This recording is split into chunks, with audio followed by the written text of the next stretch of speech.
আজকের বিশেষ অনুষ্ঠানের ফজল ইনস্টিটিউট কর্তৃক আয়োজিত দেশ গর্ব কিভাবে আজকে সবার সম্মানিত সভাপতি জনাব মাওলানা রুহুল আমিন সাদিক ভাইয়ের নির্দেশে কিছু কথা বলা। আসলে আমাদেরকে সময় এসেছে ভাবার। এখানে আমরা দর্শক শ্রোতা কিংবা যারা ডায়াসে আছি সবাই ইসলামিস্ট হিসেবে এখানে এসেছি, সবাই কম বেশি ইসলামকে ভাবি। রাষ্ট্রযন্ত্রের এই নতুন প্রেক্ষাপটে 24 ঘটনায় আমাদের এখন অনেক সময় এসেছে নতুন করে ভাবার। আমি সংক্ষেপে কিছু কথা বলবো, সেগুলো হচ্ছে যে আমরা রাষ্ট্রকে নতুন করে বিনির্মাণ কিভাবে করব। যদি আমরা এখানে কওমি কেন্দ্রিক আলোচনা ধরি, আমরা ইসলামিক পলিটিশিয়ান যারা আছেন তাদের কেন্দ্রিক আলোচনা ধরি, সাধারণ পড়াশোনা যারা ইসলাম নিয়ে ভাবেন তাদেরকে ধরি, তাদের দেশের এই সংকটগুলিকে চিহ্নিত করতে পারে। বর্তমান প্রেক্ষাপটে কিংবা বিগত 55 ইয়ার্স ব্যাক যদি আমরা দেখি, তারা রাষ্ট্রের কি কি সংকটগুলো আমাদেরকে ভুগিয়েছে, কি কি সংকট আমাদেরকে পিছিয়ে দিয়েছে, সেগুলো দেখা খুব জরুরি, খুব জরুরি।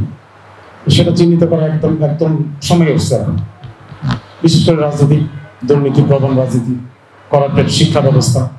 আমি ব্যক্তিগতভাবে যেহেতু শিক্ষক, রন্ধ্রে রন্ধ্রে যে দুর্নীতি ছড়িয়ে পড়েছে, কিংবা রাষ্ট্রের প্রত্যেকটা ক্ষেত্রে যেখানে যা কিছু আছে এগুলো চিহ্নিত করার প্রয়োজন। হয়তো সময় খুব বেশি পাবো না। দ্বিতীয়ত, আমাদের দেশের ওলামায়ে কেরাম কিংবা ইসলামিক পলিটিশিয়ান যারা আছেন কিংবা ইসলাম নিয়ে ভাবেন, সময় এসেছে এখন সাধারণভাবে সাধারণ মানুষের সাথে সম্পৃক্ত হওয়া। কোনো ভাবে এই রাষ্ট্রের কতজন প্রান্তিক জনগোষ্ঠী আমাদেরকে চেনে, কতজন চেনে? খুব কম সংখ্যক, একদম কম। যদি কওমি মাদ্রাসার ছাত্রদের হিসাব করি, রাষ্ট্রের হিসাবে 14 লাখ, আর বেসরকারি হিসাবে সেটা 21 লাখের বেশি না, 22 লাখের বেশি না।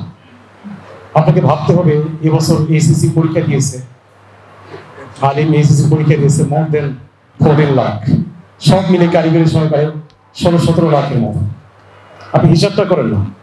জেএসসি সম্প্রতি বিলুপ্ত একটা জেএসসি পরীক্ষা, সেখানে 28 লাখ পরীক্ষা দিত, 28 লাখ জেডিসি অ্যান্ড জেএসসি পরীক্ষা।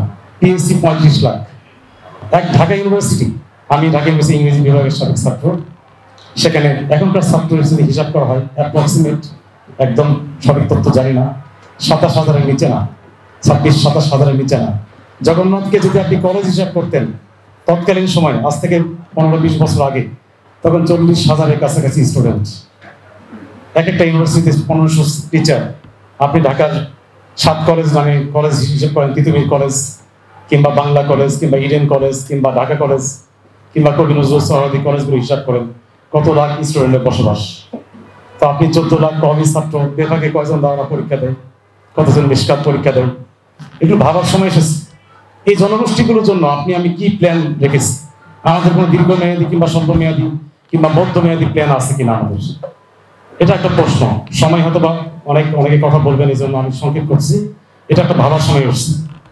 দ্বিতীয় স্তরে কথা হচ্ছে যে আমাদেরকে ভাবতে হবে যে রাজনীতি করি, ইসলামিক রাজনীতি করি কিংবা কওমি ঘরানা থেকে উঠে আসি, আলোচনা করি, আমাদের কতজন ব্যক্তি আইনজ্ঞ আছেন? সাম্প্রতিক সময়ে উপদেষ্টার নামের প্রস্তাব এসছে, বিভিন্ন সময় এসছে, ঘুরে ফিরে 2-3 জন না, কওমি ঘরানার হোক, মিশ্র প্রজাতির হোক, 3 লাইনে পড়াশোনা করেছে কিংবা 2 লাইনে পড়াশোনা করেছে, সেরকম ব্যক্তির নাম ঘুরে ফিরে শুধুমাত্র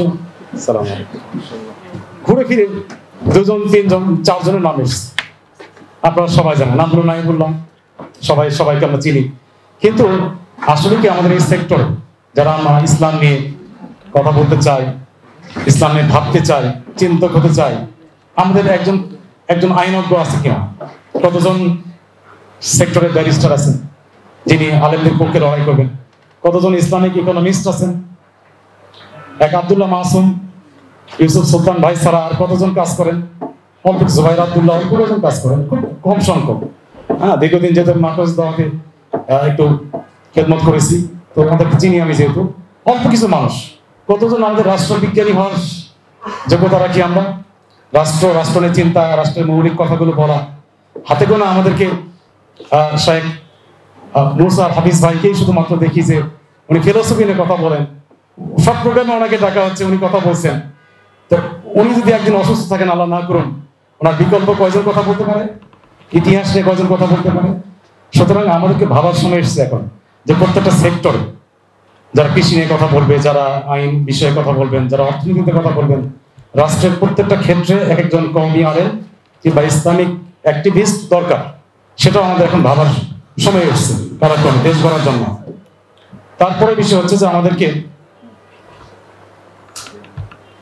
নাস্তিক্যবাদ বিমুক্ত শিক্ষা ব্যবস্থার জন্য কি কি আমরা উদ্যোগ নিয়েছি, খুব প্রাসঙ্গিক কথা। এখন বিগত 30 বছর 40 বছর যাবৎ আমাদের এনজিও গুলো একদম গ্রামীণ জনগোষ্ঠীতে তারা মক্তবের বিকল্প বেশ কিছু প্রতিষ্ঠান গড়ে তুলেছে। কুড়িগ্রাম, পঞ্চগড়, উত্তরাঞ্চলের সব জেলাগুলোতে কিংবা পাহাড়ের অঞ্চলে আমাদের কোনো বাস্তবমুখী কোনো পদক্ষেপ আছে কিনা? যেহেতু তারা নাস্তিক্যবাদের একটা প্রচলন চালু করেছে, কোরআন সুন্নাহ ভিত্তিক কোনো পড়াশোনার জন্য আমাদের বাস্তবভিত্তিক পদক্ষেপ আমরা গ্রহণ করতে পেরেছি কিনা? হয়তো আমার সময় শেষ, আমার এই সংক্ষিপ্ত বক্তব্য হয়তো আরো গুছিয়ে বলা সম্ভব ছিল। তো সবার কাছে ক্ষমা চাচ্ছি এই জন্য। ইনশাআল্লাহ সময় পেলে আবার বলা হবে। ধন্যবাদ সবাই। আসসালামু আলাইকুম ওয়া রাহমাতুল্লাহ।